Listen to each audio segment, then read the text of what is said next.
Hello everyone, welcome back to another episode of Webtech Tutorial.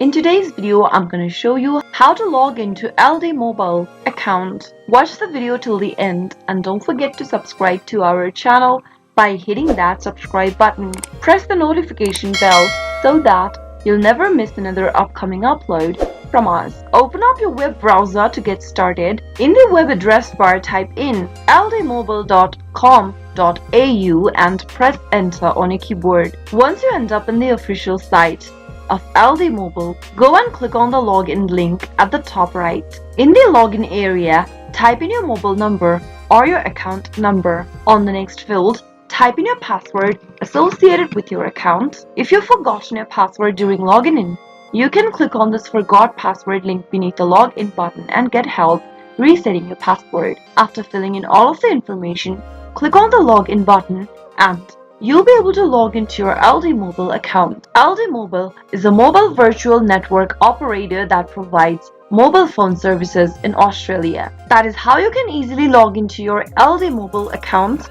I hope the tutorial was helpful to you. If it was, go ahead and give us a thumbs up. I'll soon be back with more videos like this. Thank you for watching.